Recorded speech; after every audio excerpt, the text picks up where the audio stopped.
already what it is. Welcome back to another episode of More Than the Title. You know what it is. We are episode 203. I'm your host as usual, Jarrett, Chief Revenue Officer at Outside the Box Digital. And I got my team with me. I got my brother, my brethren, your favorite CEO, Cuzzo. What's the vibes? You already know we in the building. It's my favorite day of the week. One of my favorite days of the week. It's Pod Day. You know it. Nadege, how you feeling today, girl? I'm always feeling fantastic. I ain't gonna lie, I like that hat, man. That shit is nice and colorful and all that. You know what I'm saying? Myself, you already know, I'm a crochet queen. So, I had to we're gonna give you a name though. You the first lady. We're gonna give you the podcast princess. I'm gonna come up with a nickname. I like podcast princess.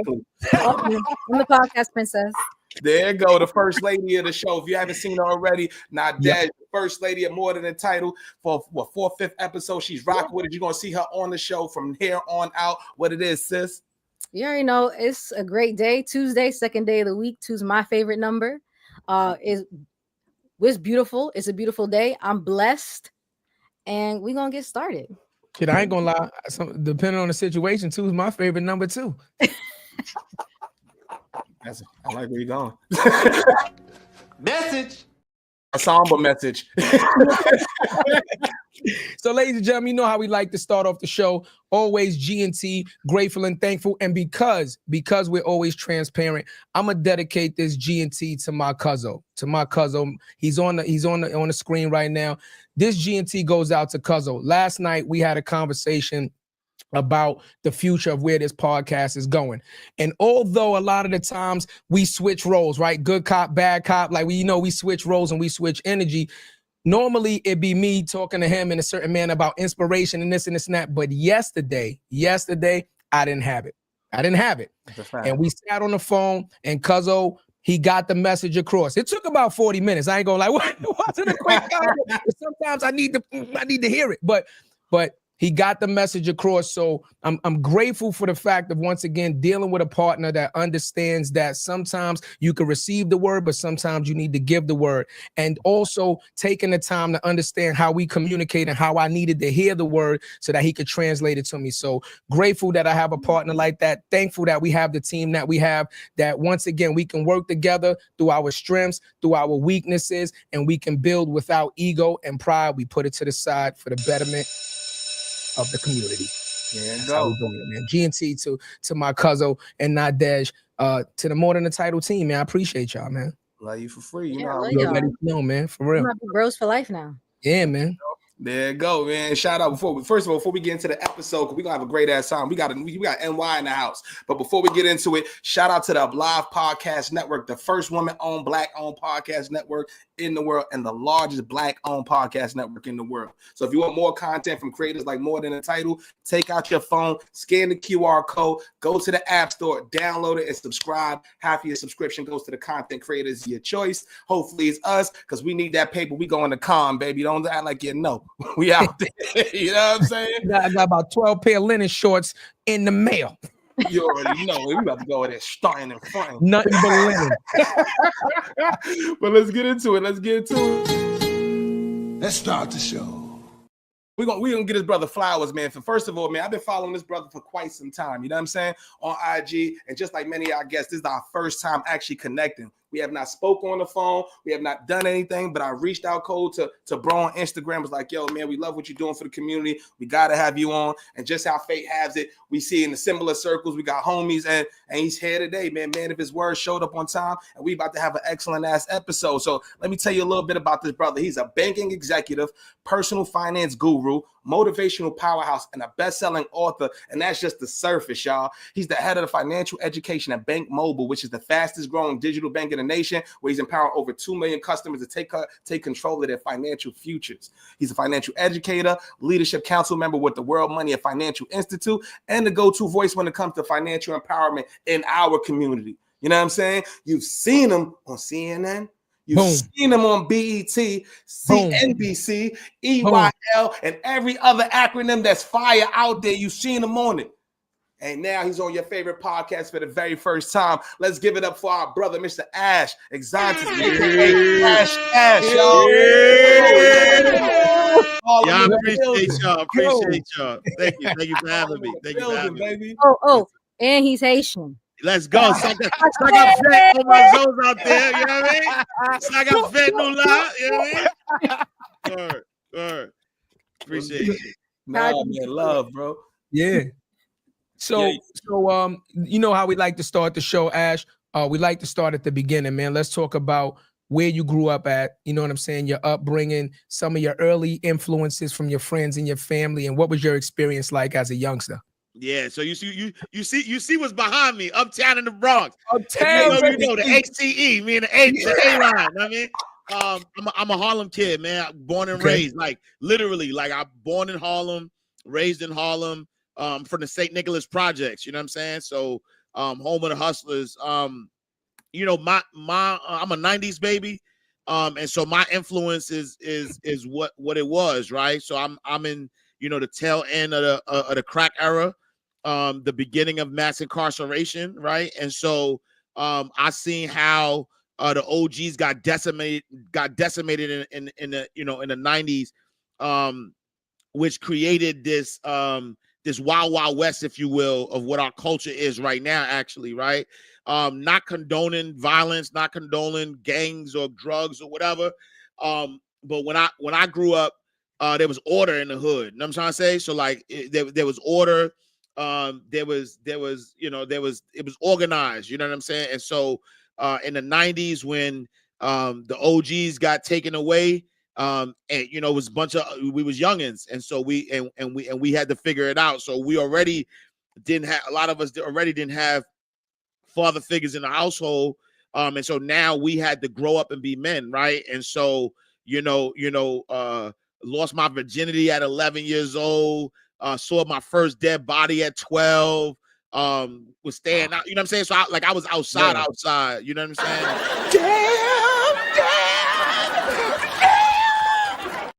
You know what I'm saying? So I was outside, you know what I'm saying?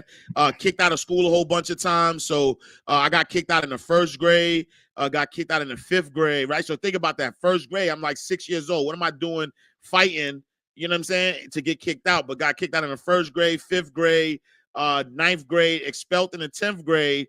And you know, and really just was one mistake away from a felony.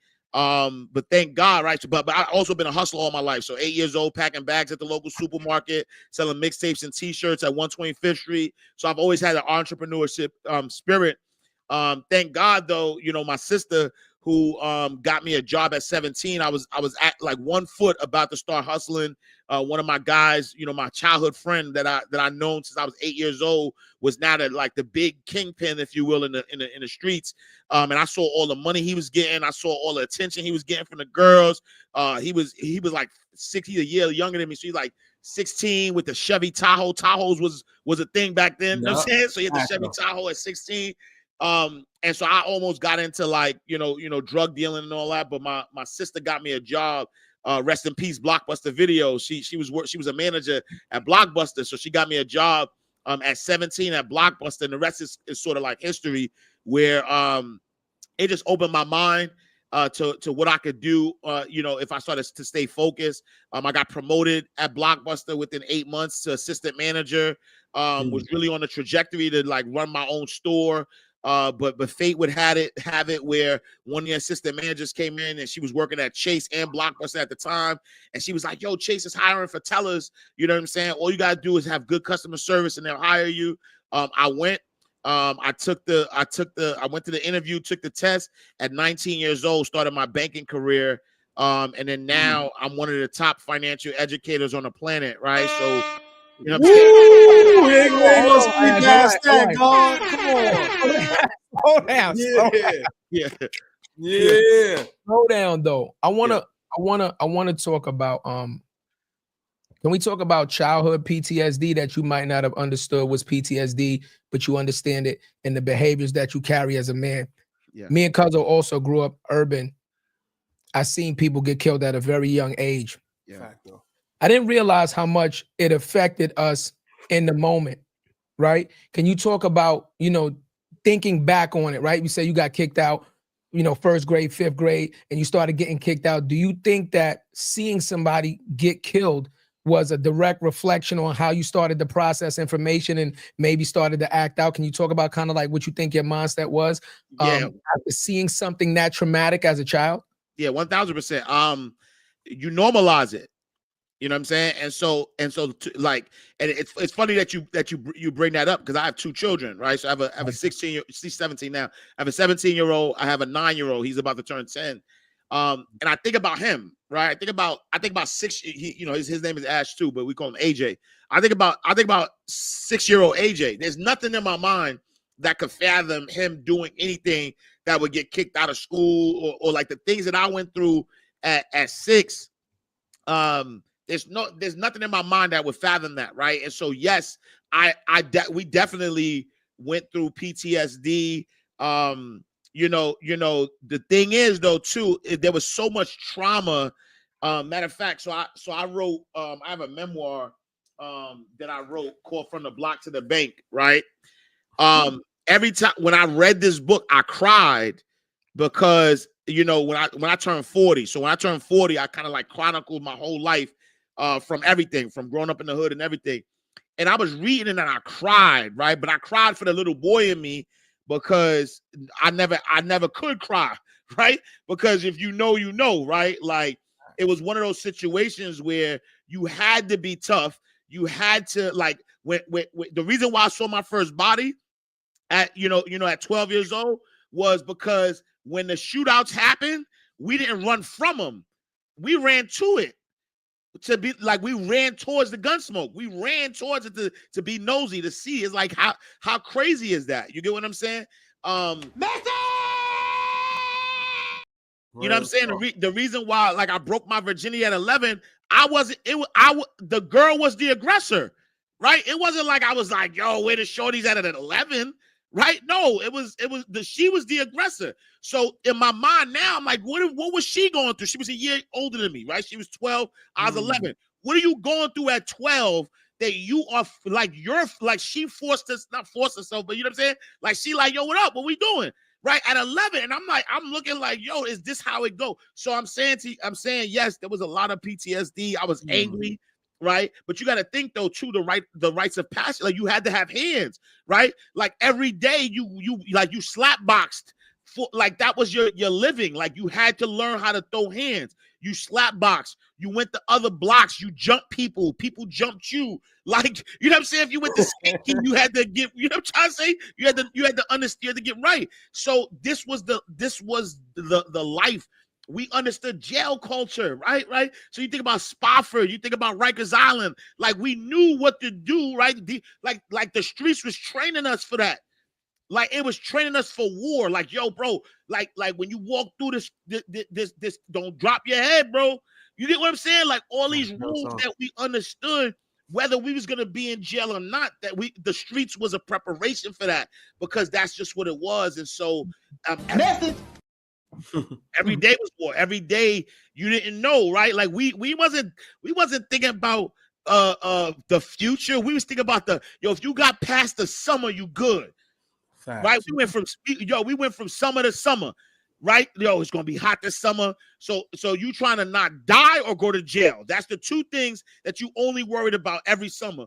And then once September hit and you go to school, now you like, all right, we good until summer hit again. You know what I'm saying? So I definitely believe that there was a lot of trauma, and really, as an adult, there was just so much healing that had to happen.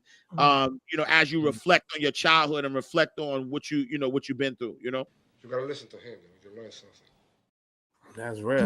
We've had homies that wanted to go to jail just to see if they can do it. Yeah, and we gonna keep it all the way gangster. You know what I'm saying? Like, I know a lot of homies is like, yo, son, I'm going in just to see what I can do, see how I move around that motherfucker, can I hold the house down and all that other shit, bro. But you also said something crazy, like the trauma we go through as black men, black women in the hood, bro. Your man is the plug. Yeah, the man is the plug. He got the Tahoe, we got the joints, everything lit is up. Yeah, and you go to Blockbuster, bro. You gotta tell me a little bit about that decision making, man. Like, what was that one thing that was like, you know what? I can't even fuck with old boy. Yeah.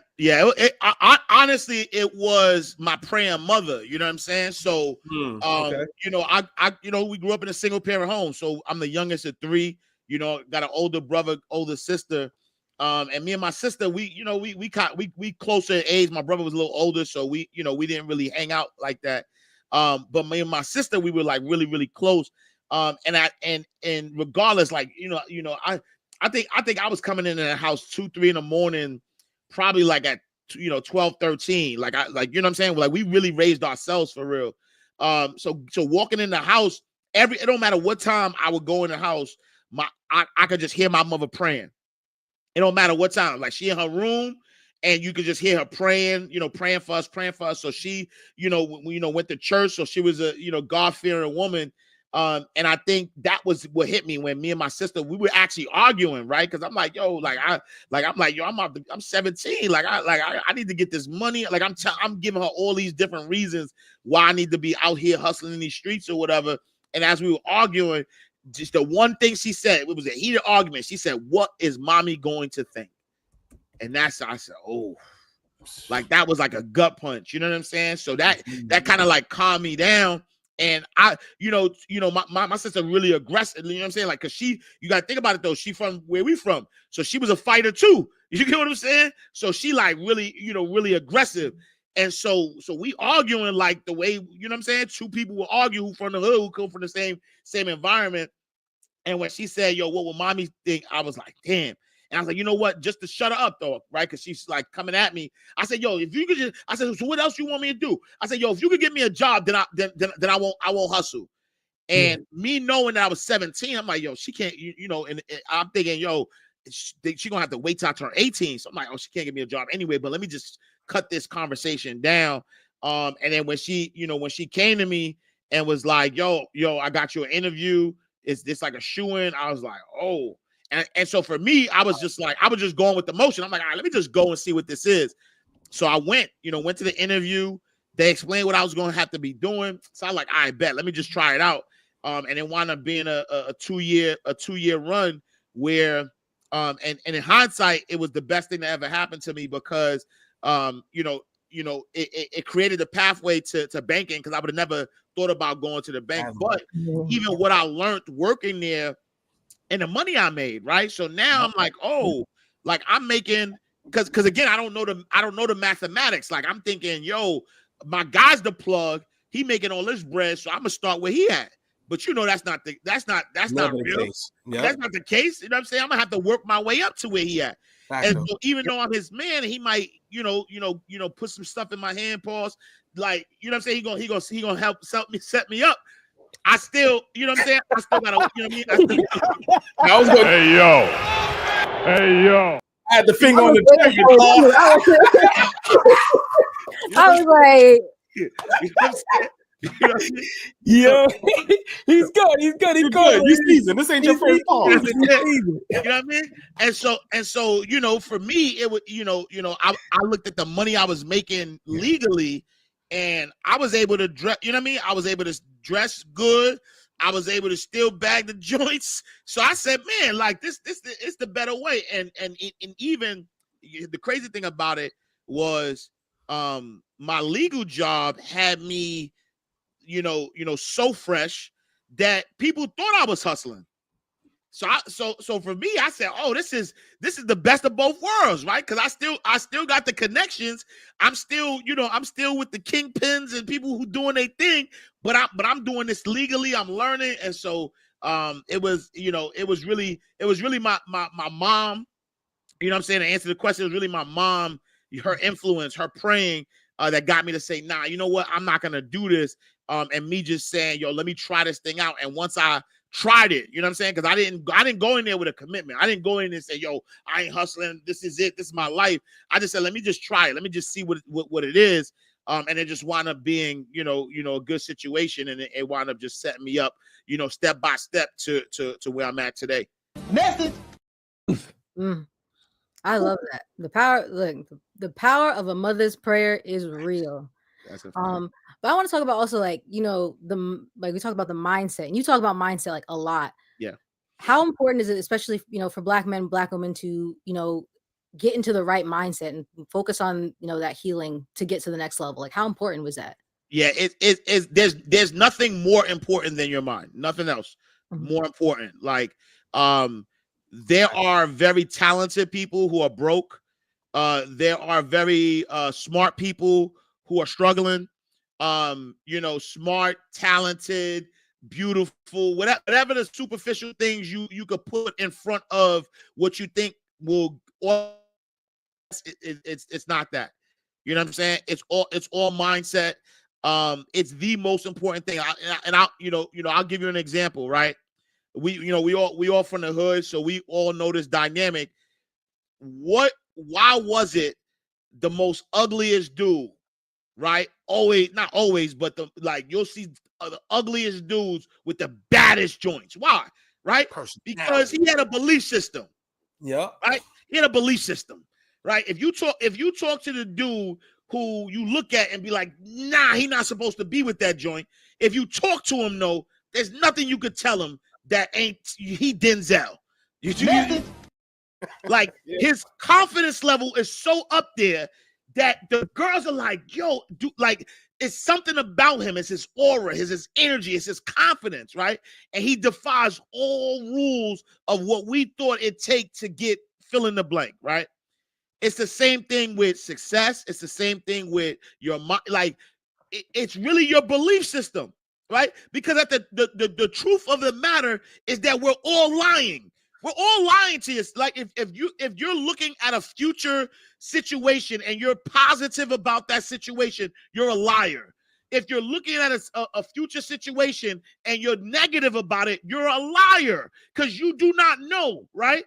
And so now both of us are liars. If you're positive, you're a liar. If you're negative, you're a liar. But which one gives you more of an opportunity to live the life you deserve? By looking at the bright side. And so at the end of the day, we all don't know, right? You could do all you could do. You could show up every day. You could work hard every day, right? You could put this podcast out. You could be 203 episodes in and still be like, damn, I don't know if this is it, right? You could do all the things. It don't guarantee that success, right? But guess what? The positiveness is saying, yo, Jarrett saying, yo, let's keep rocking. The positive thing that says, yo, I'm going to keep going. You don't know if this still going to be successful, but the positive thing that keep you going is you have a better chance of being successful than saying, nah, I'm going to hang it all up, right? And so really the mindset, it's all about mindset. Right? Like anybody who's been successful, the only difference is that they just believe that they could. That's it. And persevere through the bullshit. Right? You gotta persevere. Right there. Look. Like in the words of the Honorable Sean Carter, right? Sometimes you're up, sometimes you're down. As long as you stay the same, it'll come back around. Right? And so like that's the game. Like you don't even I've made a lot of money in my entrepreneurship journey. I've lost a lot of money in my entrepreneurship journey. None of that matters to me because I already know I'm gonna keep doing this to God send me home, right?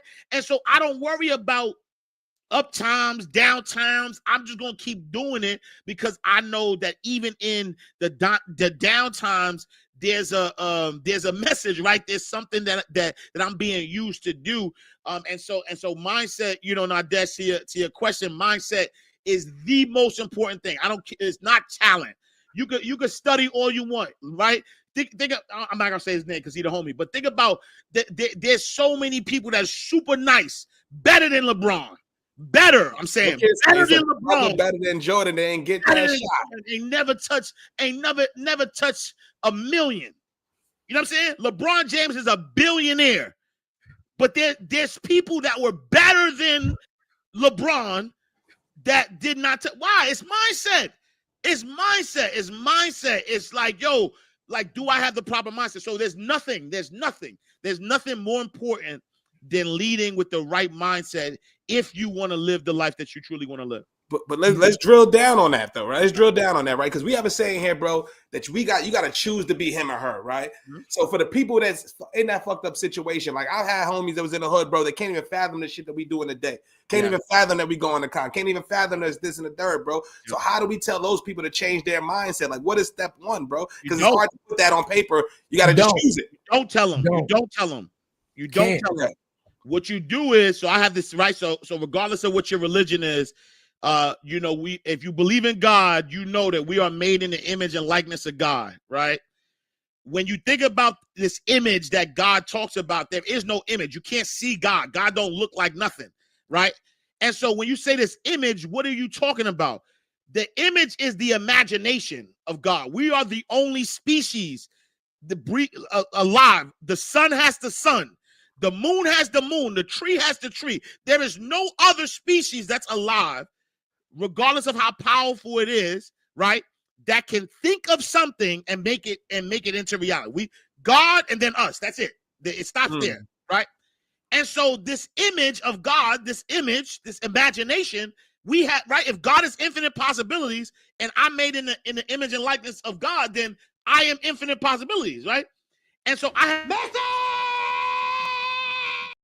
right? So I have this saying, we are all G-O-D, small g, right? Greatness on display.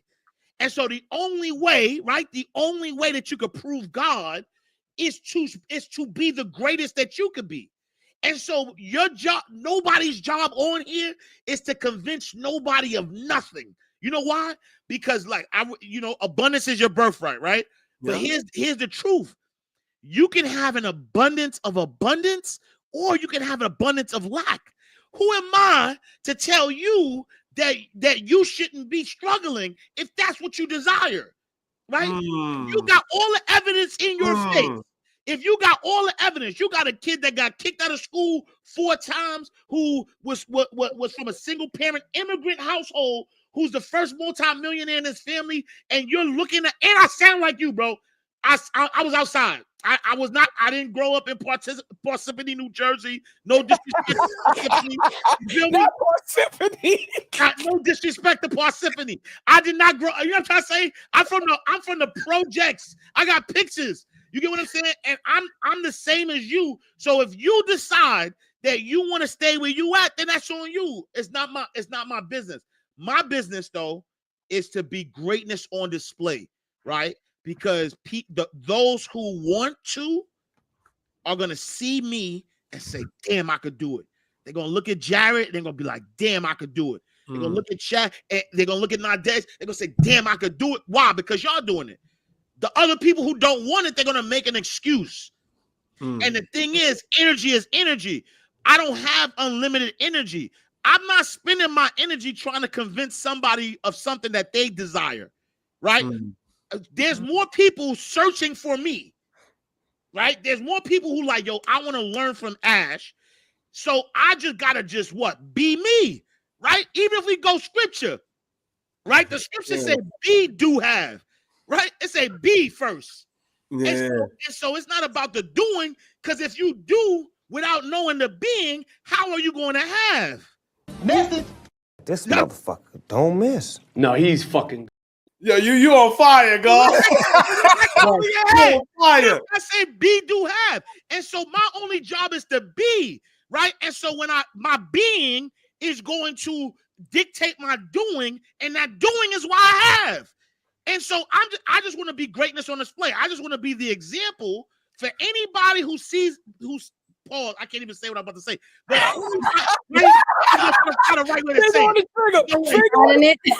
Finger on the trigger. No way. Leave that sound. I'm finding it. I thought about it quickly. There's no way to say it. But if anybody sees the example that I have led, you know what I'm saying, and decide that, yo, this looks similar, I'm going to follow that path. I just want to be able to lay a path that allows them to follow, that allows them to say, yes, I could do it too. And here's the other thing though, too. Sometimes it ain't your homies. Sometimes it's somebody, you know what I'm saying? Right. Sometimes most times, right, it's somebody from the projects in Florida that I'll never speak to. Right. It's somebody watching this right now that I will never have a conversation with. Never. But it's like, yo, that's what I needed. You get what I'm saying? Message. And so that's our only job. Yeah. Our only job is be the best Chad that you could possibly be. Yeah. Be the best Nadege that you could possibly be. Be the best Jarrett that you could possibly be. Right? Max out your full potential. I'm talking about like be the best. And as you become the best, right? What Marianne Williams says, you give others permission to do the same. I just want to chime in real quick. Here's the thing, Ash, and you know this, right? Yo, when we come up in the hood, I'm from Forest Projects, just so you know. I'm from Forest. You know what I'm saying? Parkchester, we Right? PC. What up? You know what I'm Already saying? know. Yeah. You Look, know. I rep right. You know what I'm saying? Right. Yeah, So I'm from Forest, so you already know what it is, right? Yeah. And I got a similar story to you. You know what I'm saying? I tell it all the time. It took me 3 elementary schools to graduate elementary school. I started getting kicked out 4th grade, 5th grade. They wanted to send me to Spofford. I got almost the same exact story, but it's the bond, Ash. Like when you go through the fire, right? Yep. This was my issue. When we done been through so much shit, you know, the group that you come up with, the good, the bad, the ugly, right? The girls, the party and the fights, right? The jump, hustling, everything, right? It inertly, after a while, you stop calling people friends. You like, that's my brother. That's my brother. Yeah. So the heart, because we talk about leading with love. Yeah. Once I started to get it, hustling, right? Once I started to get it, I felt like it's not fun for me to get it, and I'm the only one shining, and my peoples aren't there. You understand what I'm saying? Because my loyalty was to my circle and my brothers, and I'm like, if I'm shining and they not shining, then what is the value of that, right? Yeah. What is the value of that? And I'm gonna tell you, man, I lost a lot. I'm talking like 30-year relationships, bro. Yeah. I've lost them because I was pushing too hard. Yeah. I was pushing too hard, and I wanted more for people than they wanted for themselves. And it took me a very long time to cope with that survivor's remorse and be like, yo, you know what, man? You're not the problem. It's me. I want more for you than you actually want for yourself, man. Yeah. So, you know, I think, you know, a lot of us have to, and celebrities talk about this all the time. I seen Tyler Perry just talk about it. Oprah talk about, you know, Ice Cube even talked about it when he first, you know, made a couple million and still had his house in the hood. He's like, I ain't leaving. My house is in the hood. And then was like, yo, I don't understand. Niggas keep robbing me. Niggas keep breaking into the house, robbing the These are the same dudes that you pledged your loyalty to that's now like jealous and envious of your success. You know what I mean? So I think it just takes a long time for us to grow up enough to be like, or at least try enough. For me, it was, you know what? I call it like clearing my conscience. Yeah. I say, you know what? My conscience is clean because I know in my heart that I did everything that I could have possibly done for you in a positive manner, right? With leading with love, and you chose not to be great. So now I can be like, then go be you. Yeah. Yeah. You know what I'm saying? Yeah. And I also, you know, and I also believe though, and this is not directly to you, right? Because I also had survivor's remorse as well, and I realized that me wanting to help the hood was from a selfish perspective though. Okay, right? Talk about that. Because when I think about, I know the history though, right? Like there is no history of guys looking out for their people and it ending well, right? Most of the guys that I lost, most of the guys that got killed knew they killer. It wasn't a stranger. You get what I'm saying? They knew, right? Most guys who got snitched on, most guys who sitting up doing life, they knew, right? The person that they they knew that person. And so why am I saying that? I'm saying that to say that the evidence is there, right? The evidence is there. And again, I'm Muslim. So, you know, but I'll give you a Bible reference. In the Bible, right? In the Bible, Jesus said, hold on. Listen, ladies and gentlemen, that's the other podcast calling. You got a book. We keep stop that doing this shit.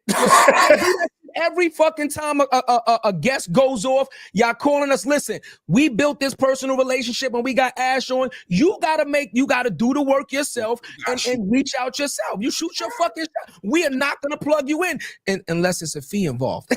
We're gonna eat that. We'll break it down. Now, if you want to throw us, you know what I'm saying? If you want to talk business, then we'll talk to Ash and we can mediate something. But stop calling us, man. You gotta do the work yourself. You know what I'm saying? But think about this. Even Jesus talks about like you not being accepted in your, I don't know the exact verse, right. but you're not accepted in your home, right? And so what happens? Because think about this, because you did the necessary work to get to where you are, Part of you says, yo, right, loyalty, I want to take my guy. But the truth of the matter is that nobody helped you.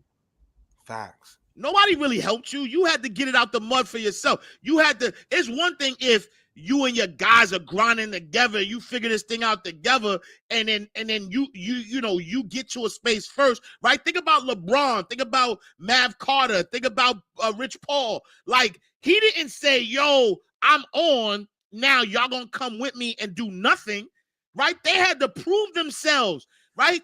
But even prior to before LeBron became LeBron, they was there and they were the friends that were helping him become LeBron, right? And so this blind sense of loyalty, where just because we are attached, right? And the truth of the matter, I didn't choose my homies, right? My mother chose, you know what I'm saying? My mother public housing chose them. That's real talk. That's Right? real talk. That's real My talk. mother entered the NYCHA lottery. NYCHA. You know what I'm saying? The NYCHA lottery, and we were supposed to go to Polo Grounds or St. Nick. My mother chose St. Nicholas Projects, right? And so all of my homies, everybody I grew up with, I didn't choose them. You know what I'm saying? And so for me, it's like, yes, like I still got day ones that I talk to, but there's day ones that I love that I'll never say a word to. Facts. You know Facts. what I'm saying? Because at the end of the day, love don't mean access. And that's what we got to learn. Message. That's what we got to learn. Love don't mean access. Right? Because I love you, but you are dangerous to me. Right? I love you. And think about this. Think about this for a second, right? If I love you, but God told me that I'm going to choose you, right? Think about this. I have the same story as everybody else, but God, the reason I don't have no felony, right? I was the stash. I played with illegal guns. There's no reason why I don't have a felony, right? But God said, yo, I need Ash. I need you for this purpose. So I'm going to save you, right? I'm going to save you so you could be, right, greatness on display. You could be this messenger for me, right? Uh-huh. And so if God chose me to do this thing, and now I say, yo, I love my guy, but I know he's dangerous. I know he's drugging and bugging. I know he's going to tarnish my reputation, but I love him, so I'm going to give him access.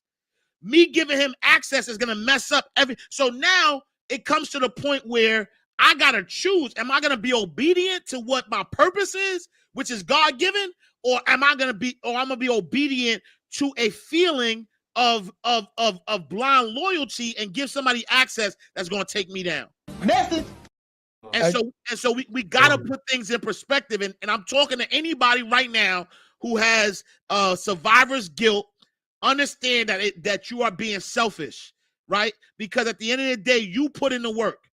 Right? When I was still going to school and then going to work from 5 p.m. to midnight and then wake up and go back to school again. Nah, my guys were the guys who I want to be loyal to was sleeping till noon.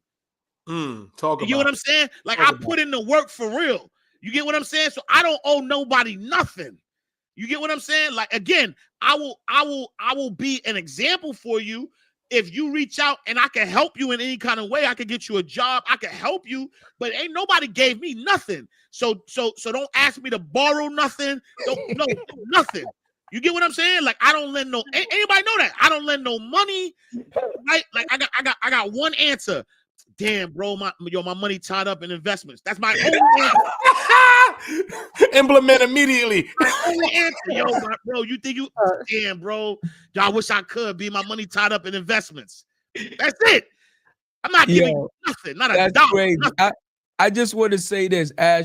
We had a talk in the green room, and I know Nadege is about to jump in because I see the wheel spinning. I just want to say this real quick, man. We had a talk in the green room. I felt the energy in the green room, but after hearing you just talk already, I'm just going to tell you this, man. Like, you had my curiosity, but now you have my attention. Yes, sir. Yes, sir. Yo, you going crazy. I've never heard the GOD, the greatness on display. GOD I've never heard crazy. We gotta listen. I'm gonna tell you right now, Ash Cash, more than the title collab. We got to turn that into a shirt. I'm telling you right now. I got one. I got a shirt that says "I am greatness on display." I need one. Yeah, Can we for put sure. the Link. logo on it, I please? need that shirt immediately. Yeah. Immediately. Yeah. Yes, I'll take one too. Word. You know what I'm saying? Stop playing with it. You know, y'all know I love a good graphic tee. Okay. You already know. You know what I mean? And honestly, this is so powerful because I'm a multi-passionate myself. Like I love doing so many different things, and I'm in so many different avenues. Like I'm on this podcast. They know I'm a full-time artist. Made the hat, but I want to know for you, like, when did you know that being in finance like that became like your passion, and when did you start moving into financial literacy and really doing outreach? Like when did you know like that was the purpose? Yeah. So, as a banker, I did everything in banking from teller to personal banker. I was a private banker, so I managed money for individuals who had $2 million or above. I was a branch manager, probably like 5 or 6 times. So they used to use me to jumpstart new branches, and then once I got it going, they'll take me out and put me, into a different branch. I was a CEO of a credit union, one of the youngest CEOs of a federally chartered bank. Ooh, wait, hold on. You get horrible. Come on, they gotta speed past that. Can't Right. speed past that. Right. And so for me, I had helped manage money for like really wealthy individuals. In fact, there was one individual, I won't say his name, but he was a Jewish man who owned clothing stores in our hood, actually, right? So on 125th Street, he owned 2 clothing stores in 125th Street, and I think 2 on 161st as well, right? Grand Concourse. And you would think that these clothing stores were rivals. So if y'all ever been to 25th or if y'all been to 61st, you might know what I'm talking about. You might think they're rivals, but they're not. They actually, he owned them both, right? And because I was managing his money, I looked and I said, damn, this is so smart, right? Where he's using fake competition to corner the market, right, if you will, and he's making a killing off of our community.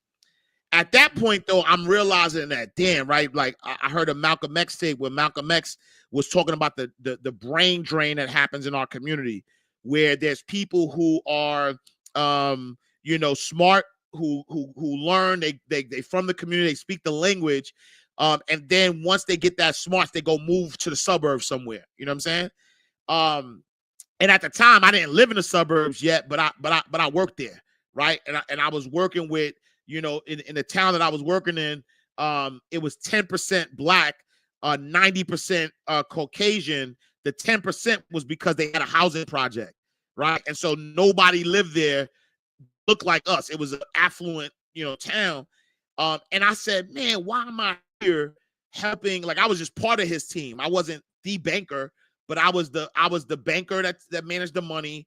There was a mortgage banker. There was an investment banker. There was a whole team of us that was helping this man create all this wealth. And again, I'm a big Jay fan, so I'm gonna use another Sean Carter line. But Jay says there's much bigger issues in the world I know, but I first have to take care of the world I know. You know what I'm saying? And so for me, that's what it was. I had a moment, right? Again, pun intended, I had a moment of clarity, right? Where I sat and I'm like, yo, like I've literally, as a CEO of a credit union, I literally, the deal didn't go through, but I almost negotiated $1 billion merger with a larger credit union, sitting next to a CEO who runs $1 billion credit union. And I'm looking like, yo, this is like, you the kid from the projects and you could do this, but then you could drop me off right now in any hood, you Compton, you know what I'm saying, Camden, anywhere. You drop me off anywhere and I'm good. And so that's not a mistake, right? The fact that I have best of both worlds, that if you put me next to $1 billion CEO, I could talk the talk, or you could put me next to the biggest gangster in the world and I could talk that talk. Well, I need to learn how to bridge that gap. And so that's how that passion started, where I was like, you know what?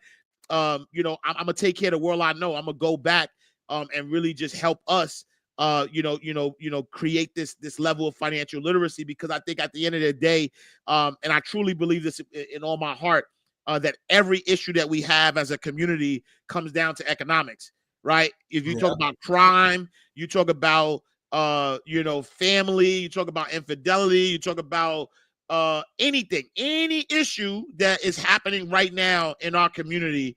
I could tie it back to economics, and that's why, and I don't think I chose it. I think it chose me. You know what I'm saying? I think that when I look at my life and all that I've done, I'm a credible messenger. Like, who else could talk? You know what I'm saying? You can't talk where I talk because you ain't did what I did, right? So who else could talk the way I could talk when I've been able to maneuver and see it at such a high level? And so I think that was the light bulb moment, though, when I realized that I wasn't doing a service to my community. I was doing a disservice, and I said, how can I change that trajectory of our community? That's so real, bro. But when was the process of, first, matter of fact, because I'm a personal brand guy too, bro. The same shit you said, I got to take care of the world I know. That's the reason why we started this podcast. Let's keep it being. Yeah. Let's keep it a beam, bro. I was in sales. We sitting there talking to CEOs, CMOs, bro. We just interviewed the CMO of McDonald's like yesterday. Yes, like straight up and down. This is what we doing, bro. And they not gonna have somebody. We sitting there smoking an L. I'm sitting there drinking din dudes. We sitting there rocking out. We doing what we do, but they need to see that this way, bro. We had to say, you didn't go through what I went through. You ain't have to do this. You ain't go through the sales training and all that other shit, bro. Like, so for you, like, what was that moment for you? Is like to figure out your personal brand, because the personal brand like took us everywhere. You know what I'm saying? So what was that moment for you to connect that dot to say I can scale it doing this? Yeah. I think it started when I just I tried it the other way, right? So when I first wrote my first book in 2009, it was called Mind Right, Money Right. So this is my first book I wrote in 2009, right? Young Ash, you know what I'm saying? Right? And so it's called Mind Right, Money Right, 10 Laws of Financial Freedom.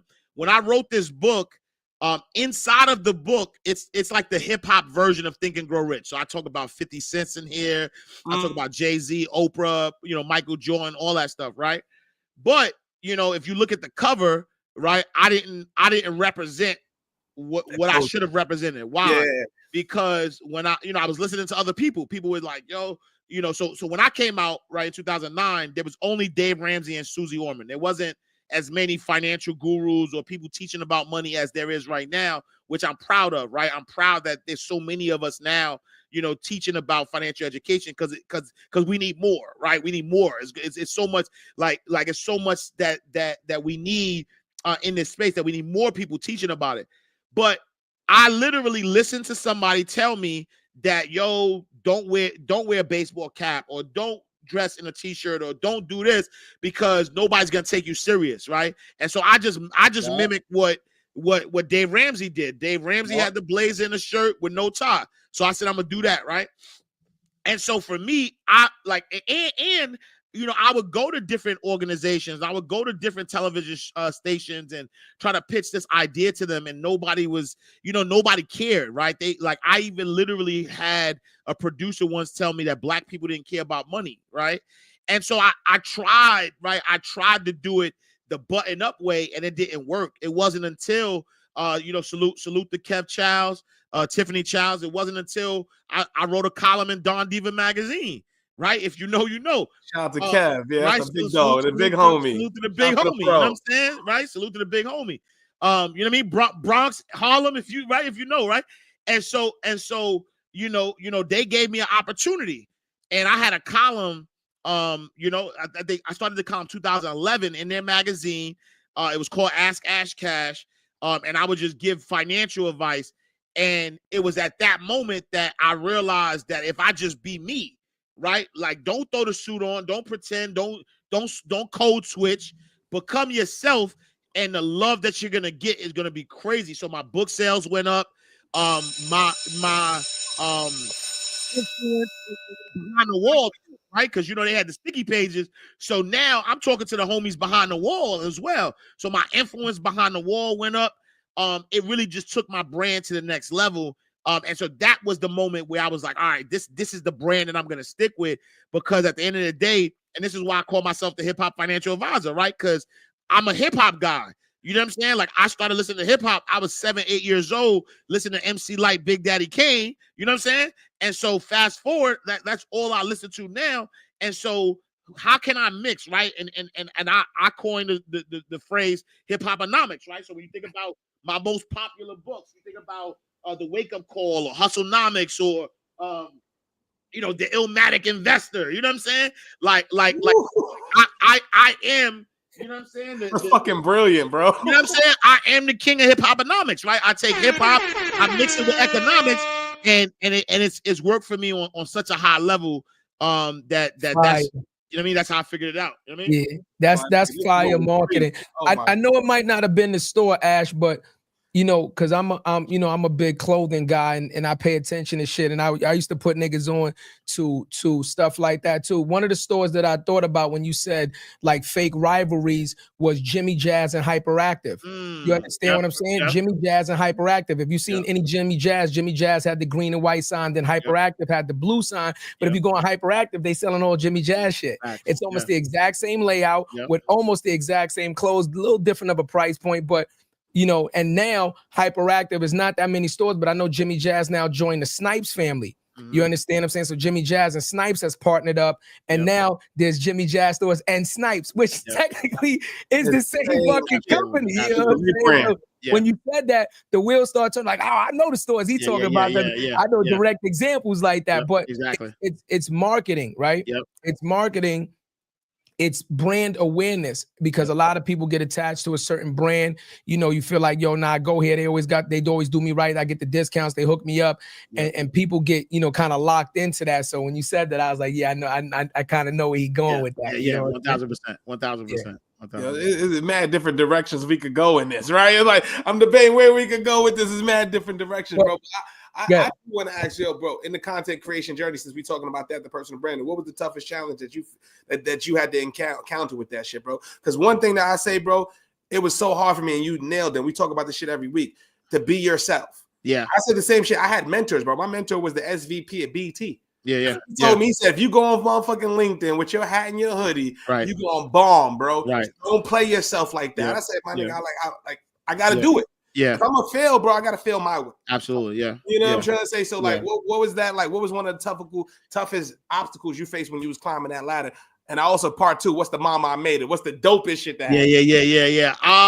I think that the toughest thing is, I mean, in that content creation space is trusting myself, right? It's trusting myself. That was the toughest part, because when you start anything new, you know, you have this doubt, right? You have doubt in your head, right? Because you never did it before.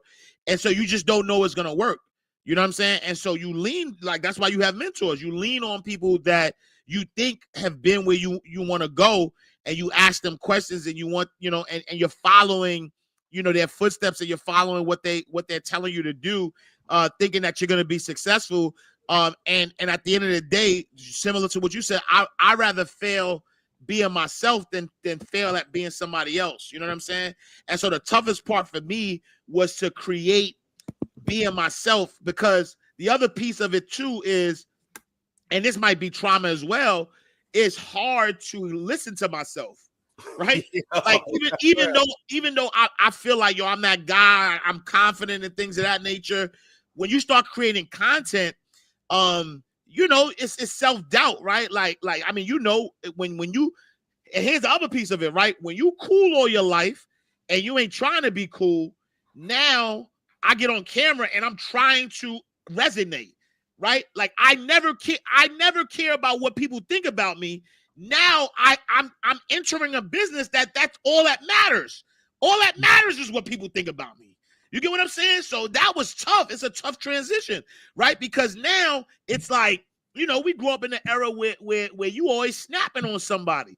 You know what I'm saying? So you got this level of thick skin, but the snapping can't go but so far, right? Where them hands come out. Exactly, right? There's four words. Mama. Don't say nothing about mama. That's fighting words. There's 4 words that if you go too far, there's 4 words I'm gonna say. You can't beat me. Right? What's up? Right? We you know what I'm saying? We gotta see what's up. What's up? Now what's up, right? Yeah. So now you get into a space, though. You get into a something where, yo, you can't respond in violence, right? Like there's gonna be people that comment that you will never see. They got fake pages, like so trying to be like being yourself and being that's vulnerability at another level. And so that was the toughest part for me, I think. You know what I'm saying? Is trying to still be this tough-willed guy who don't care about people's opinions, but still have to put out something that if somebody comments, I'm gonna have to listen to it and decipher, is this hate or is this truth? Should I switch? So you know what I'm saying? And so I think that was it. And I think just like finding my voice, right? Like what's that voice, right? Because the truth of the matter though too is that even in being yourself, we are so diverse, right? That there's still a self that you can still be, right? And so I don't have to be, you know, a Harlem Ash. I could be corporate Ash. Corporate Ash is not an act, right? Because I'm still Ash within that space, but I could be corporate Ash. You know, I'm married. I could be husband Ash. I could be father Ash. I could be uncle Ash, right? There's so many different, you know what I'm saying? That I'm a hooper, right? So I could be like, there's so many different types of Ashes I could be. And so it's also that, which is a tough thing, is figuring out, all right, which Ash do I want to build the brand around? Which Ash do I want to, you know, push out to the front? And the second part of the question is of the Mama I Made It. You know, I'll say it started 2018 to now, because I think 2018 is when, you know, I finally made like my first multi six-figure year. Was like, oh, this is a real thing, right? Like I don't have to you know, wait for a big break, right? I don't have to like, all right, I'm gonna write these books and I'm gonna work a 9 to 5 on the side. Like 18 was the year where it was like, all right, bro, this is a real business. And then, you know, you think 18 to 20, you know, had great year. Then COVID happened and COVID just 10x'd, especially us, you know, financial educators. It's sort of like 10x everything that we were doing because everybody's home. Everybody's trying to figure out what they need to do. And so anybody in finance, anybody in personal development, any business coach did very well around that time. And so it was just one of those moments where it was like, man, like I, you know, I mean, even now, like I can't walk through the airport without somebody recognizing me and being like, yo, thank you, or yo, I watched this episode. So yeah, that was the Mama I Made It moment where, you know, people are recognizing me for the work that I do. And I know like, you know, I'm a legend. You know what I'm saying? Like Benny, Benny the Butcher say, you know, I'm a legend now. You know what I'm saying? They say I'm a legend now, and I appreciate that. I appreciate that.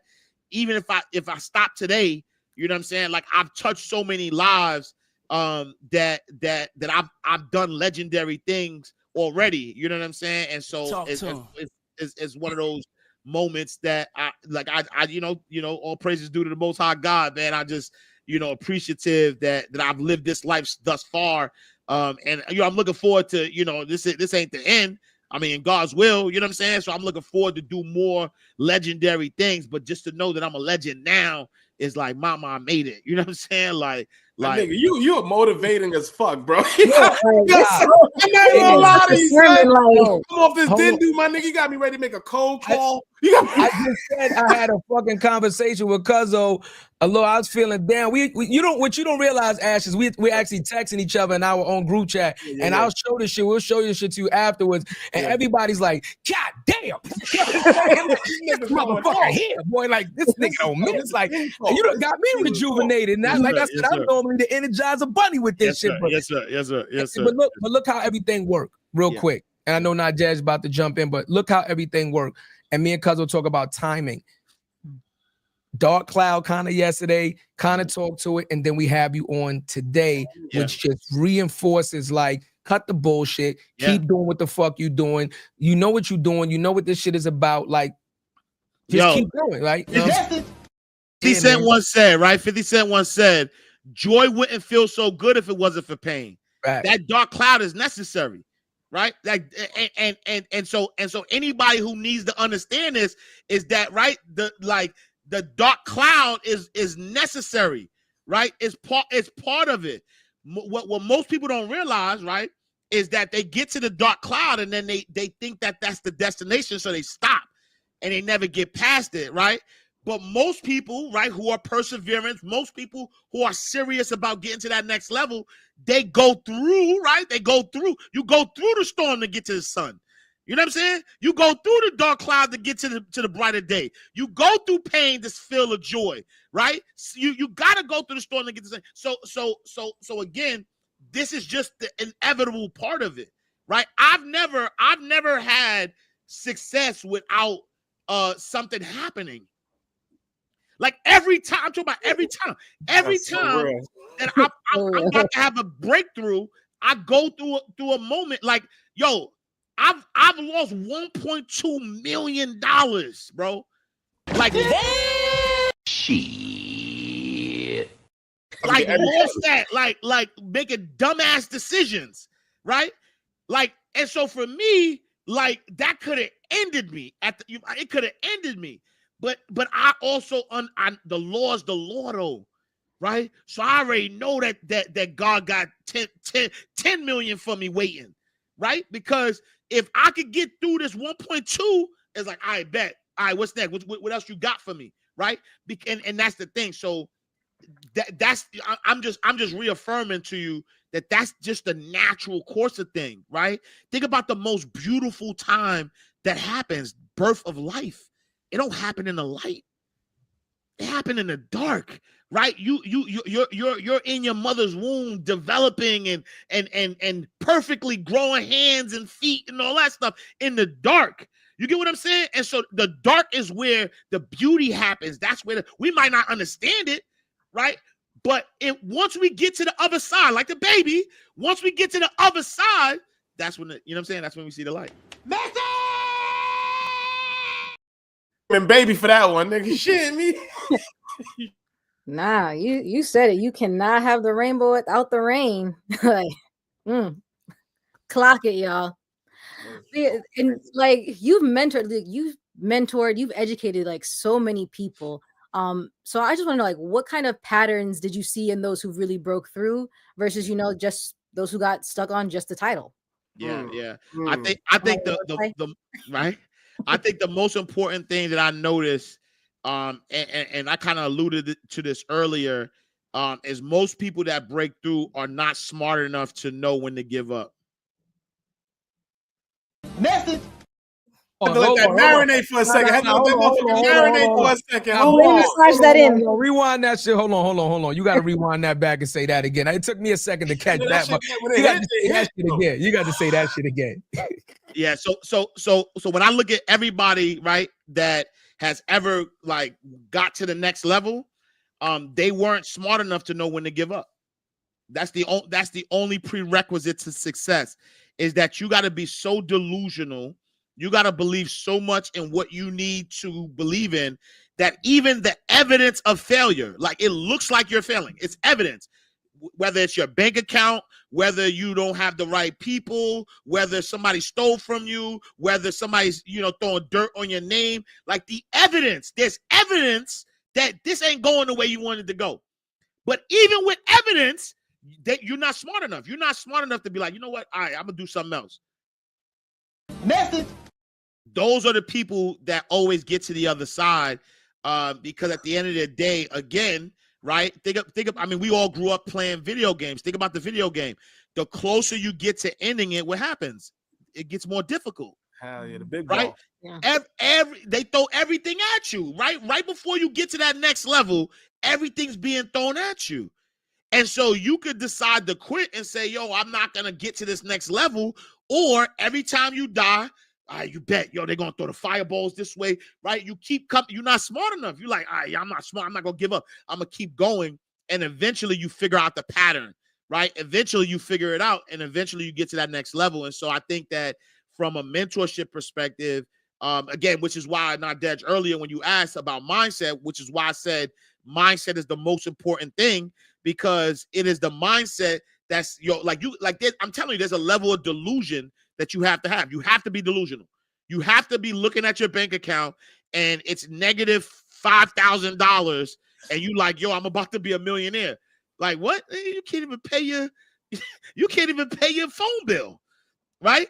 And so you might look at the facts, right? You might look at the facts. Oh, I can't pay my phone bill. Oh, da, da, da. Or you could just focus on the truth is that you're a multimillionaire. Chase just don't know it yet, right? That's real shit. You know what I gotta say to that? We gotta pay some bills. We'll be right back. Just for y'all motherfuckers that don't remember, we got merch, we got sales, we got all that type of shit. Yep. We got courses on how to build relationships and revenue. We got mugs. Get your father a beanie. Get the hoodie. Come on, stop playing with us, man. Change this call. Yo, Ash.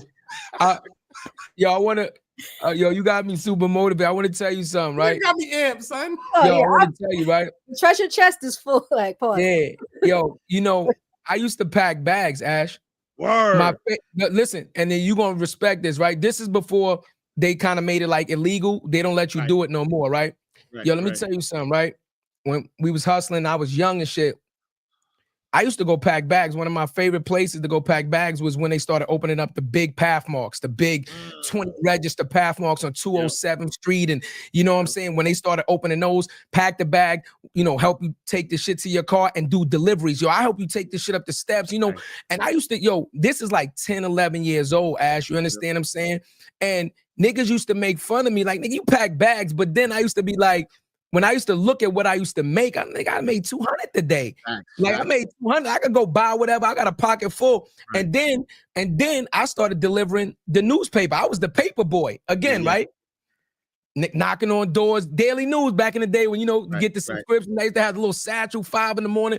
So now I'm thinking about what you were saying, like all these little jobs, hustling I was doing, and including hustling. You know what I'm saying?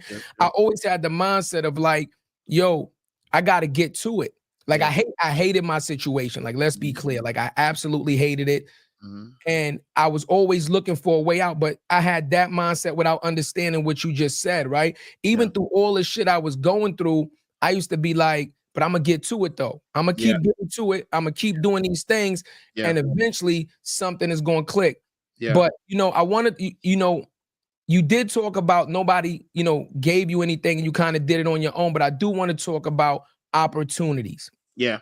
I think one of the biggest things that stopped the Rucker players, right? That stopped the Kingdom players, from ever getting to the league is opportunity, right? Sometimes, and more often than not, we're not presented with opportunities to do something different. We're not presented with opportunities to get a higher level of education, to understand that there's something different, right? Like you just said, had your sister not given you the opportunity 1,000 go work in Blockbuster, it would have not led to you getting the opportunity to go work at Chase. Yes, you absolutely did the work, but it took somebody to give you the opportunity to showcase your talent and showcase your versatility. You know what I mean? And I think that, this is why we created this platform, right? Is to not only give information to our audience, but to give them opportunities, right? Give them opportunities to understand that, guess what? There are so many different facets of life that you can take the skills that you have. You don't have to be a basketball player. You don't have to play sports. You don't have to rap, and you can still be a multi-million. You can live very well. You can take care of your family. You understand that this is what this platform is for, is to give them opportunities along with the knowledge so that they can say, oh shit, I'm real talented in that. I never even thought that could be a career. Let me try that. Let me reach out to this guest for mentorship, right? Let me enroll in this guest program that they have and learn stock trading and learn this, because we got homies that's nice with this shit. I'm Ash, we like, it, right? Like you said, a lot of people in the hood is smart as shit.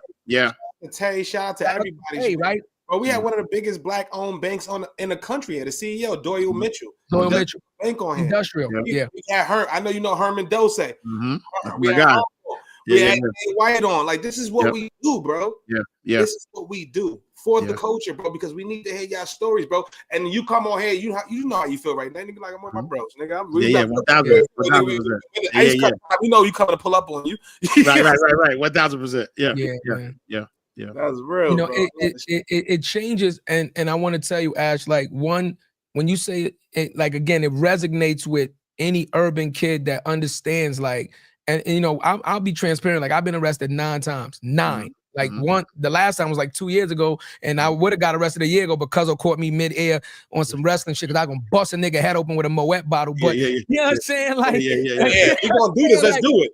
But just think about it. But you know what? I have no felonies. Like I beat all my cases. You understand? I have no. So I'm when you talk again, like when I say it resonates, because we share the same. A lot of people share the same stories. Like yo, by the grace or whatever, I don't have any felonies, but I come from a family. My family, my mama. I watched the feds come get my mama. Like you understand? I'm saying my family is into that all the way through. So you know, it's that understanding. Like it took. Like I'm one step away from my life could have went completely this way. Yeah. You know what I'm saying? My life could have went completely this way, but I was given an opportunity. Somebody seen something in me and sat me down and mentored me and was like, yo, you're one step away. If we got to pivot, or this is what your life is gonna look like. But that's a good pivot. But let me ask you too, Ash, why he said that, to piggyback on what Cuz was saying. What's the best game you've ever gotten, bro? What's the best game that you've got? Like, nigga, that greatness on display was crazy. I love that. I gotta get a shirt. I gotta get a shirt. Yeah. Now 1,000. But so I'll give you the greatest game, but I do want to talk a little bit about opportunity for a second, because I believe that we create opportunity. Okay. Right. I don't believe that opportunity is given. I believe that opportunity is created, and opportunity is created through the mind, right? I think, and this is just, I don't know this to be facts, but I think that if you believe that you was nothing, that you being arrested 9 times, you would have a felony. If you thought that your life didn't matter, then all of that dumb shit that you was doing, right? Even a year ago, I'm you know what I mean, would have resulted into something. But there's something deep down that you know that you have a purpose. Like, you know that you're here. Like I truly believe that even when like people, like things happen to us negatively, we created that. You know what I'm saying? Okay. We created it, whether we created it for bad or we created it for good. Right? Because sometimes we might say, yo, I want to get to this next level and I don't care whatever's in my way. I want that to happen. And you lose your best friend. That wasn't what you was asking for, but you attracted that situation because you didn't know that your best friend or your significant other or whatever was the thing in the way of what you was asking for. Right? Message. So I believe that we create opportunities. Right? And so, but in the same way, in the same breath though, opportunity comes through people. You know what I'm saying? Which is why, like, I don't take credit. Like, there are a lot of people that we know that are in big places that I've helped push them in those places, right? That behind the scenes was giving them game, behind the scenes was helping them out or whatever. I don't take credit for that because I'm just a vessel, right? That's being used, right? Like the Amazon driver can't take credit for me getting my package when I ordered it from Amazon, right? They're just doing their job, right?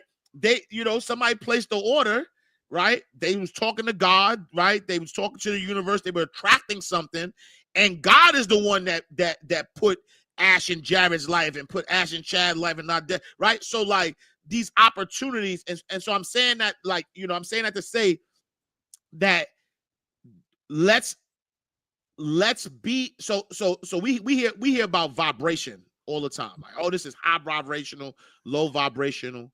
None of us, we can't defy the law.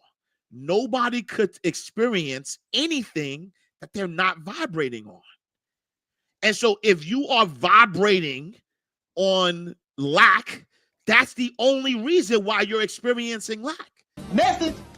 If you're vibrating on abundance and having, more than enough, that's the only way you could experience having more than enough. You cannot turn on the radio and listen to country music on Hot 97. It's not possible, right? You're going to listen to the home of hip hop and R&B. If you don't want to listen to hip hop and R&B anymore, change the channel. And so opportunity starts, right? Opportunity starts with our vibration. And we don't need anybody to do that, right? We could lock ourselves in a room and think about and just focus on what we desire, and we'll attract those opportunities based on our mindset. So I wanted to say that because again, this goes back right Full to circle. full circle. Like it's your mind. Mm. And I don't care where you are right now. I don't care if it look like you're losing.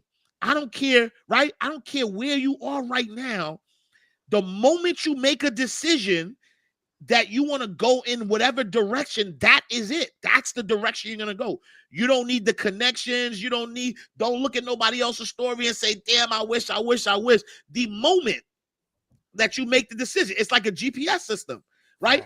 If you get into your car, I do not care how many wrong turns you did. I don't care where you decided to go. The moment that you put in the address of where you want to go, the GPS system is going to do what? It's going to reroute you from where you are at that moment, right? Yeah. Wherever you are at that very moment, the GPS system is going to reroute you from where you are at that moment, and you're going to go in that direction.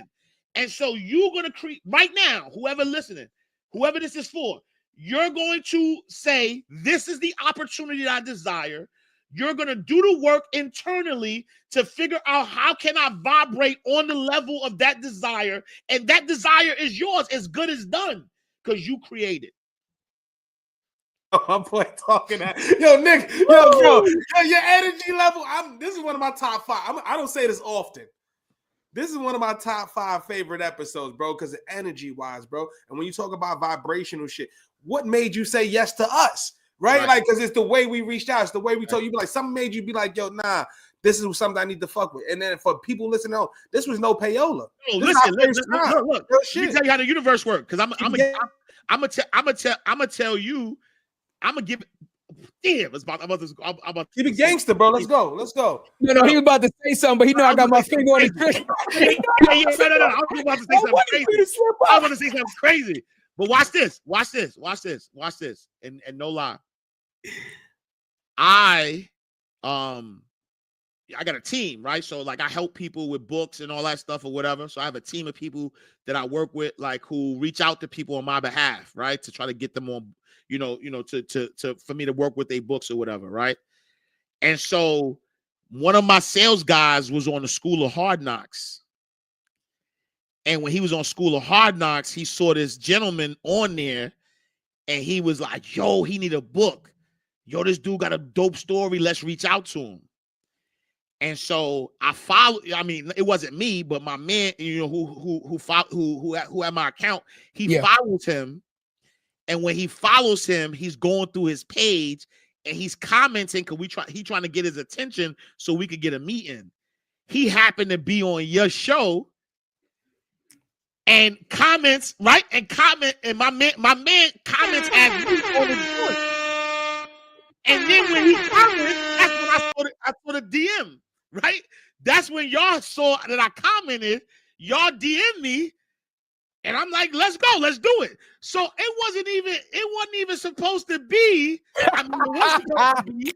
You heard? It was supposed to be, but that's how it wasn't even me.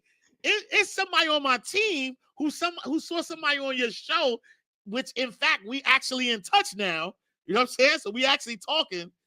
And then, you know what I mean? We commented on the joint, and then somebody DM'd, and I saw it. I'm like, of course. You know what I'm saying? Like, this is what I do. I do this for this reason. You know what I'm saying? And so, you know what I'm saying? So fire.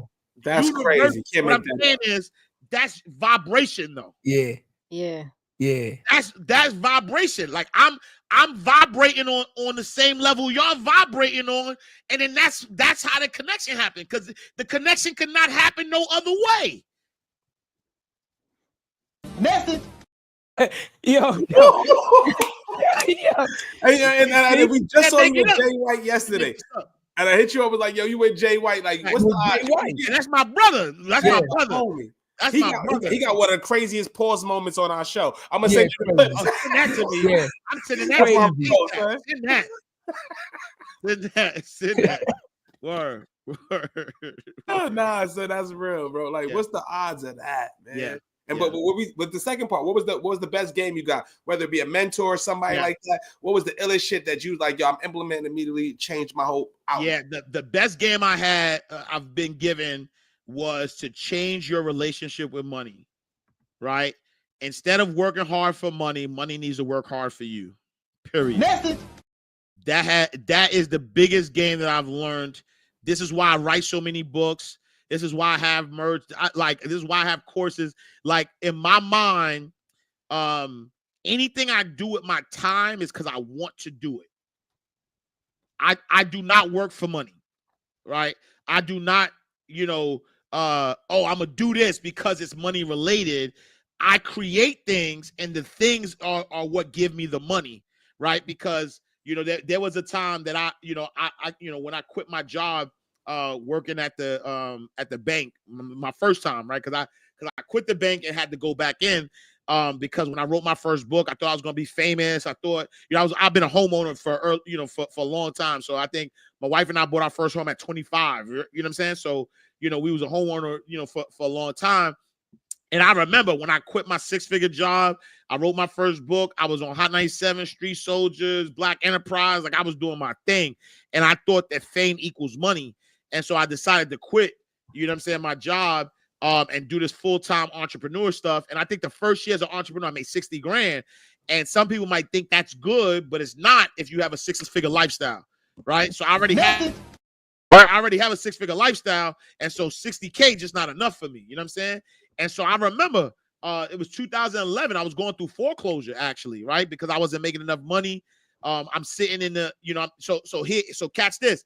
I'm the most popular I've ever been in my life. Everybody think I'm popping, but I'm on foreclosure and I'm sitting there like crying, grown ass man crying in my car because my daughter's 2 at the time. My wife, I don't know, right? Right? I don't know how I'm gonna pay. Y'all got them ready. I don't know how I'm gonna pay. You know what I'm saying? Like how I'm gonna pay the bills, nothing. I don't know what's going on. You know what I'm saying? So I had to humble myself and go back to work. But that was the moment that I learned that, right? Talking to a mentor and just kind of seeing my situation. And it was like, yo, you are relying too much on your physical labor, right? You are relying too much on your physical labor, right? If you don't work, you don't get paid, right? Now I'm at a space where it's not about working, right? I could send a tweet. I could send a message on Instagram and get sales. You get what I'm saying? And that takes a few seconds to do.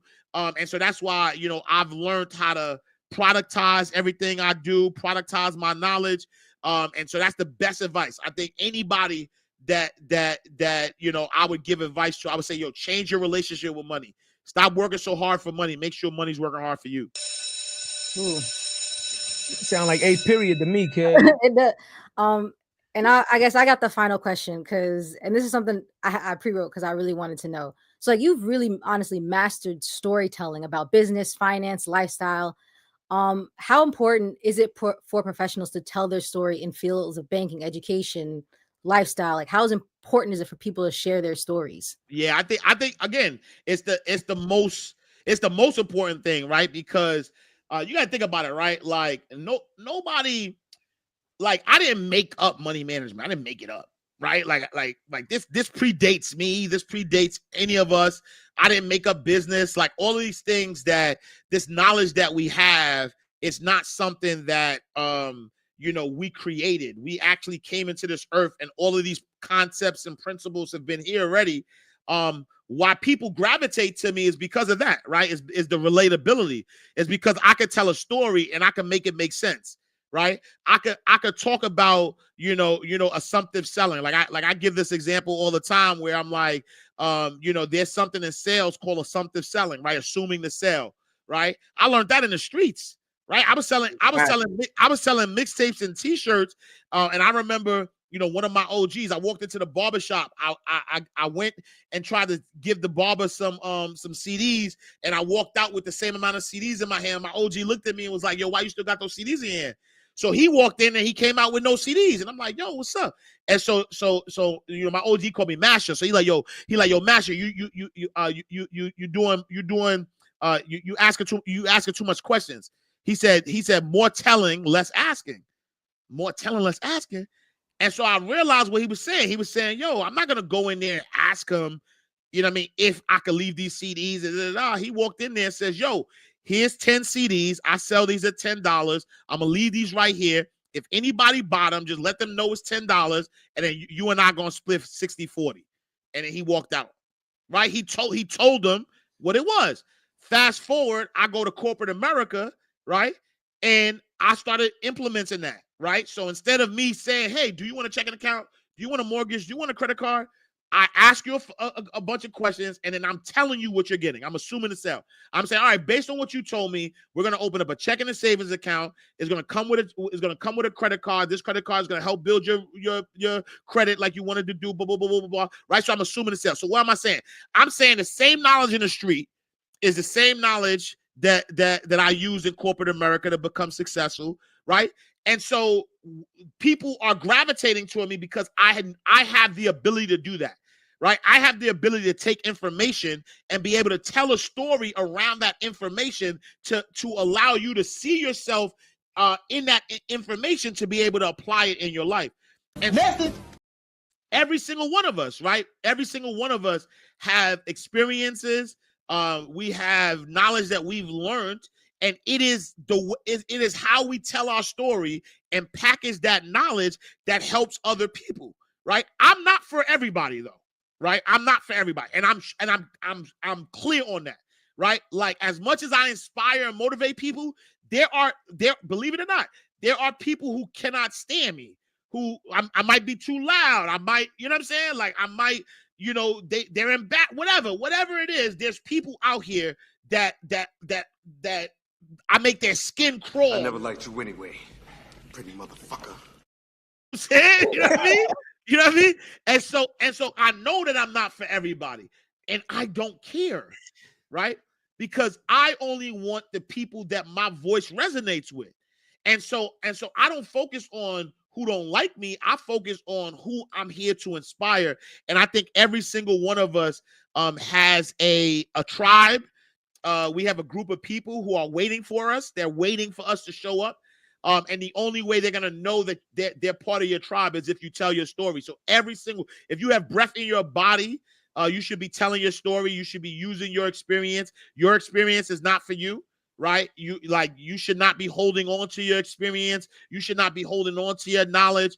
You went through what you went through for somebody else, right? The fact that Chad been arrested 9 times with no felony, like the fact that he is still successful, like that is not for him, right? There's a 15-year-old right now, or 17-year-old or 20-year-old who got arrested 5 times and think their life is over.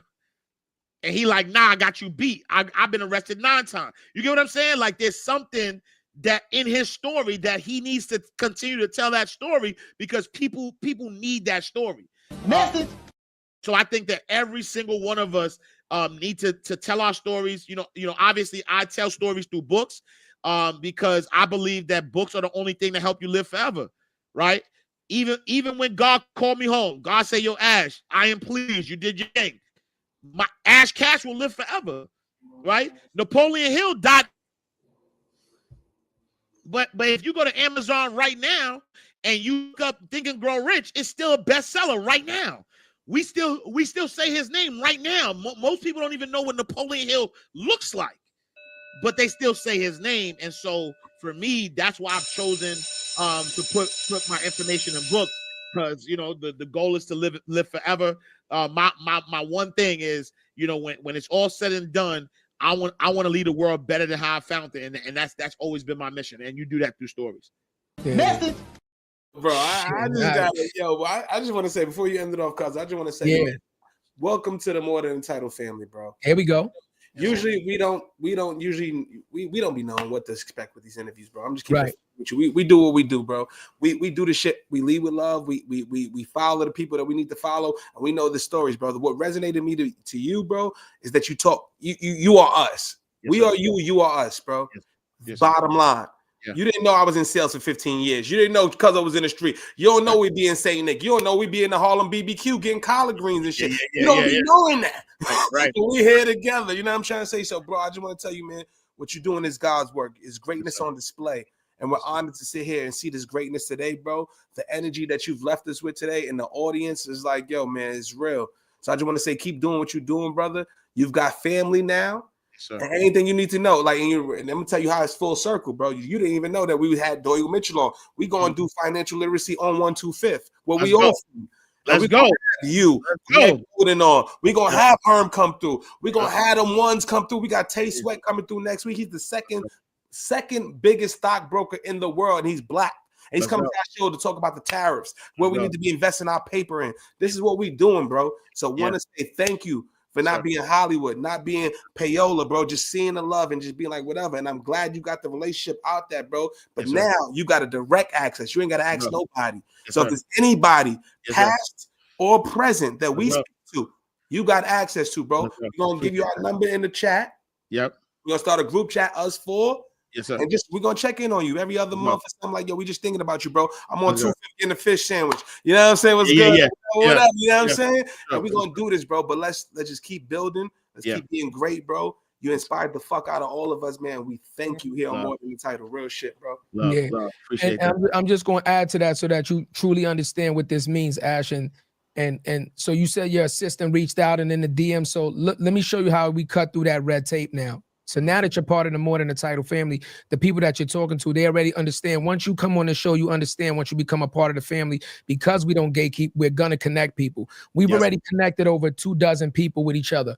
So like Cuzzo said, it doesn't matter if we're on episode 200 plus. There's 190 something guests before you, and there's gonna be 190 some, 200, 300 guests after you.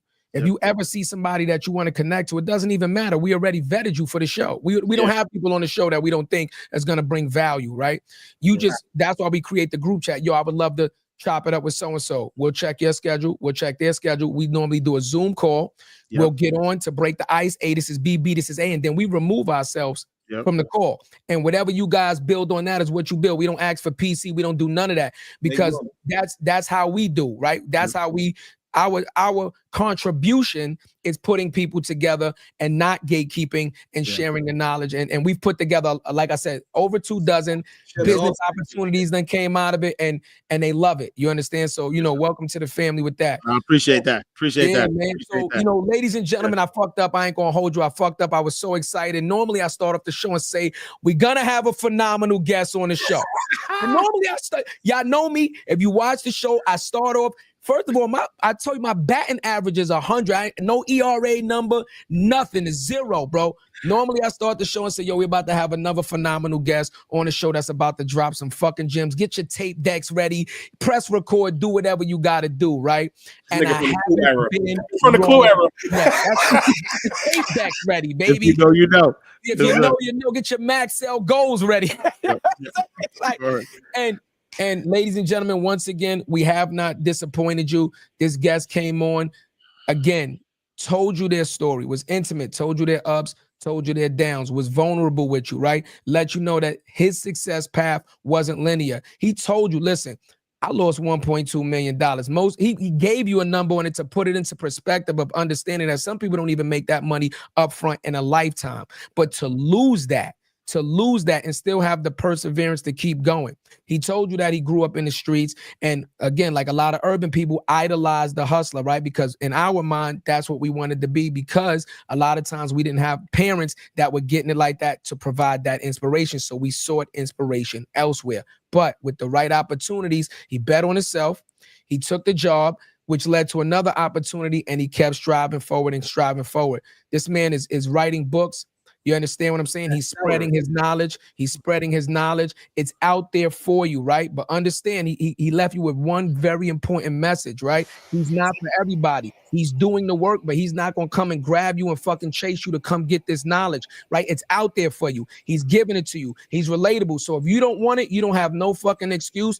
Go to the left, get out the way, and let somebody else, jump in there and get what they need. Do me Ash Cash, let the audience know, because I get this mad people asking where to get in contact with you. Crazy.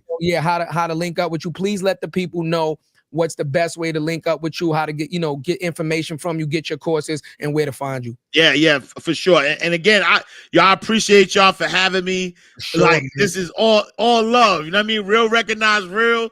energy, like I'm an energy guy. Energy felt so amazing. You know what I'm saying? man. So I appreciate y'all for what y'all do. You know, Sure, my website, iamashcash.com. You know, all my information, books, programs, all of that stuff is there. There's a contact, you know, button. If anybody wants to reach out to me directly, you can hit me there. Or you can follow me on all social media platforms at iamashcash.